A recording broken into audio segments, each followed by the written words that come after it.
یہ نہیں ہو سکتا. یا اللہ نے جو چیز بھیجی ہے اس میں اس نے کوئی خیانت کی ہے. یہ آج تک کسی نے الزام نہیں لگایا, کسی نے نہیں کہا. فرشتہ تو ویسے بھی فرشتہ ہی ہوتا ہے, یہ تو ملائک کے سردار تھے, کسی نے آج تک الزام نہیں لگایا. نمبر 3, آپ صلی اللہ علیہ وسلم تک قرآن پہنچا. دنیا میں یہود و نصارہ نے ہر قسم کی باتیں کی ہیں, لیکن آج تک بدبخت سے بدبخت نے بھی حضور صلی اللہ علیہ وسلم کے بارے میں یہ نہیں کہا کہ نعوذ باللہ من ذالک وہ صادق نہیں تھے, امین نہیں تھے. سب آج تک یہی کہتے ہیں وہ صادق بھی تھے, امین بھی تھے. صادق سچے, سچے اور سچ کو پھیلانے والے. امین امانت رکھنے والے اور دوسروں تک ان کی صحیح امانت پہنچانے والے, یا جو اللہ نے آپ کو امانت دی ہے وہ پہنچانے والے. آپ صرف اسی بات پر غور کر لیں تو مسئلہ حل ہے. جب اللہ کے نبی تمام کے نزدیک صادق و امین تھے اور آج تک ہیں, کسی نے الزام نہیں لگایا, تو اس صادق امین میں حضور صلی اللہ علیہ وسلم نے جو حق حضرت صدیق اکبر رضی اللہ عنہ کا تھا, خلافت بلا فصل کا, وہ ان کو دیا. مرو ابا بکر فلیصلی بالناس. اور جو چوتھا تھا حق حضرت علی المرتضیٰ رضی اللہ تعالیٰ عنہ کا, وہ ان کو دیا. حضور کی امانت و دیانت میں کیوں خواہ مخواہ بحث کرتے ہو؟ اس پر تو کافروں نے بھی الزام نہیں لگایا. تو لگتا یہ ہے کہ جو لوگ حضور صلی اللہ علیہ وسلم کے امین ہونے میں, یعنی صادق ہونے میں اور امین ہونے میں بدگمانی کرتے ہیں, غلط فہمیاں پھیلاتے ہیں, آپ کے اقوال پر اور اعمال پر بحث کرتے ہیں, وہ تو یہود و نصارہ سے بھی بڑے کافر ہیں. انا انزلناہ فی لیلۃ القدر. یہ میں نے آپ کو پہلے بھی بتایا تھا, عربی کی چھوٹی چھوٹی گرامر بھی, ایک آپ کے پاس بھی وقت نہیں ہوتا, میرے پاس بھی, یہ یاد رکھیے, یہیں سے لوگ گڑبڑ کرتے. ایک ہے عام طور پر ان, بے شک, لا ریب فی, یہ اس کا ترجمہ. ایک ہے الف ساتھ ان, اس میں ذرا تھوڑا سا وقار زیادہ ہے. اس کا معنی ہے ہم نے, انا نحن نزلنا الذکر. جہاں الف ساتھ آئی تو اس کا معنی ہے ہم نے, انزلناہ, ہم نے اس کو اتارا ہے. اس سے مراد قرآن. کب اتارا ہے؟ فی لیلۃ القدر, شب قدر کی رات, لیلۃ القدر کی رات. میں نے وضاحت کر دی ہے کہ اس سے مراد شعبان المعظم والی 15 کی رات نہیں ہے, اس سے مراد رمضان المبارک کے آخری عشرے کی راتیں ہیں. یہ بھی تمام علماء کرام, صحابہ کرام رضوان اللہ تعالی علیہم اجمعین سے منقول ہے کہ آخری راتیں, یعنی 21, 23, 25, 27, 29, زیادہ تر علماء کی تحقیق جو گئی ہے وہ 27 اور 29 کی طرف گئی. اس میں ایک مسئلہ لکھا ہوا بھی ہے, یہ میں چلو آپ کو ساتھ ہی سنا دیتا ہوں. حضرت مولانا مفتی محمد شفیع صاحب رحمۃ اللہ تعالی علیہ, یہ جو ہمارے موجودہ مفتی اعظم پاکستان ہیں, آپ نے میرے الفاظ پر غور کیا؟ یہ جو ہمارے موجودہ, میں نے صرف الفاظ سے اشارہ دینا ہوتا ہے. مولانا مفتی محمد تقی عثمانی صاحب, یہ ان کے والد صاحب تھے, انہوں نے یہ مسئلہ لکھا ہے, اور یہ ہے کہ ایک آدمی شب قدر کے لیے باضابطہ کھڑا نہیں ہوتا. ساری رات یعنی عبادت نہیں کرتا، لیکن یہ ساری رات کی عبادت کا تصور بھی غلط ہے۔ صحیح طریقہ کار لیلۃ القدر کا یہ ہے کہ اس کے 3 حصے کیے گئے، ایک حصہ آرام کے لیے، ایک حصہ نوافل کے لیے، اور ایک حصہ تلاوت کے لیے، تاکہ اگلے دن جو آپ کا کام کاج ہے اس پر بھی کوئی حرج نہ آئے۔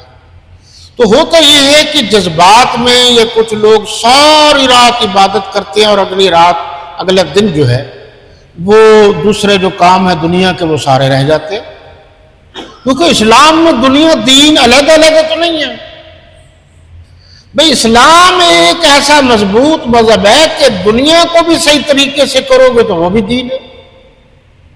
دیکھو جی، آپ بچوں کے لیے رزق حلال کماتے ہیں، یہ دین ہے۔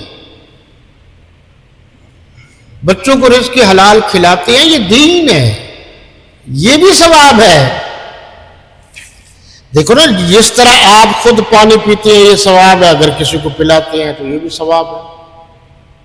اصولی طور پر بچوں کی ذمہ داری باپ پر ہے، تو وہ جو کماتا ہے رزق حلال کی تلاش کرتا ہے وہ بھی ثواب ہے۔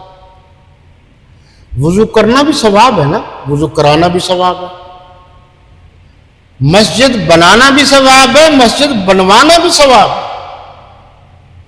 انہوں نے بہت ہی اچھی بات لکھی ہے جو آپ کے اور ہمارے لیے بڑی مفید ہے۔ مفتی شفیع صاحب نے وہ فرماتے ہیں کہ آپ کو وقت نہیں ملا، ابھی میں نے تھوڑی سی آسانی بتائی ہے کہ 3 حصے کر لیں رات کے، انہوں نے اس سے بھی زیادہ مختصر کر دیا۔ انہوں نے یہ لکھا ہے اور یہ فرما رہے ہیں کہ ایک شخص عشاء کی نماز پڑھتا ہے با جماعت، اسی رات کی بات ہوگی لیلۃ القدر، تو آدھی رات کا اس کو ثواب مل گیا، اور وہی آدمی صبح نماز جو ہے وہ جماعت کے ساتھ پڑھتا ہے تو اس کو باقی حصے کا بھی ثواب مل گیا۔ اگر کسی وجہ سے وہ رہ گیا تو اجر و ثواب حاصل کرنے کے لیے اس نے یہ 2 نمازیں با جماعت ادا کر لی تو اس کو اجر و ثواب لیلۃ القدر کا پورا مل گیا۔ اب اس سے پتہ چلتا ہے کہ رحمت خداوندی بہانہ می جوید، اللہ کی رحمت بہانے ڈھونڈتی ہے۔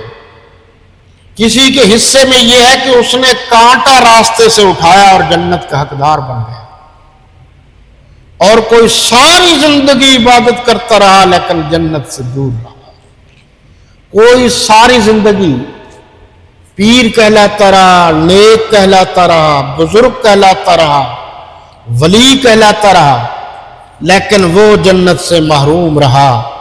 لیکن وہ شخص جس نے اللہ کے نبی صلی اللہ علیہ وسلم پر جس نے الزام لگایا، گستاخی کی، توہین کی، اور اس نے اس کو انجام تک پہنچایا، وہ ایک ہی اپنے کام سے جنت کا حقدار بن گیا۔ آگے جی وَمَا أَدْرَاكَ مَا لَيْلَةُ الْقَدْرِ، آپ کو کیا پتا کہ یہ لیلۃ القدر کیا ہے؟ یعنی یہ لیلۃ القدر کی عظمت کو دلوں میں بٹھانے کے لیے یہ قرآن کا جملہ ہے۔ پہلے کہا کہ ہم نے لیلۃ القدر میں قرآن اتارا، پھر کہا آپ کو کیا پتا یہ لیلۃ القدر کیا ہے، یعنی توجہ مبذول کرائی۔ فرمایا لیلۃ القدر خیر من الف شہر، شہر جو لفظ ہے مہینہ، کہ ہم نے لیلۃ القدر میں، یہ جو لیلۃ القدر کی رات ہے یہ 1000 مہینوں سے بھی اعلیٰ ہے۔ یہ ابھی میں نے آپ کو بتا دیا کہ ایک آدمی بنی اسرائیل کا 83 سال 4 مہینے عبادت کرے اور ایک صاحب ایمان لیلۃ القدر کی رات عبادت کرے تو اس کا اجر و ثواب زیادہ ہے، کیونکہ لفظ ہے خیر۔ آگے فرمایا تنزل الملائکۃ والروح فیہا بإذن ربہم من کل امر سلام،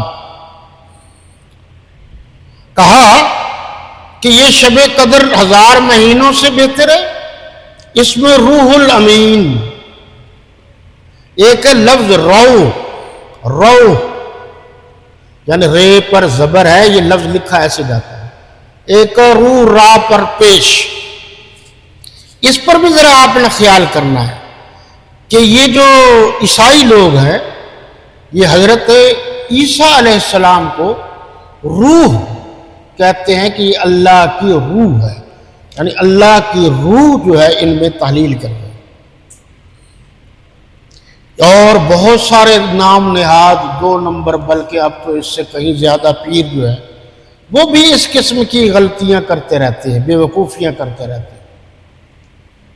تو یہاں روح الامین سے مراد یہ ہے کہ حضرت جبریل امین علیہ السلام یعنی ملائک کے سردار سید الملائکہ کہ وہ ہر کام. اب یہ جی ہمارے ہاں یہ تصور پیش کیا جاتا ہے کہ جناب اس رات کو جو ہے جی فلاں فلاں تقدیریں لکھی جاتی ہیں، فلاں فلاں لکھا جاتا ہے. اس طرح بات نہیں ہے. اس طرح ہے کہ اللہ نے لکھی ہوئی ہے، اللہ تو جانتا ہے ہر چیز. اس رات ملائکہ سپرد کرتے ہیں اللہ.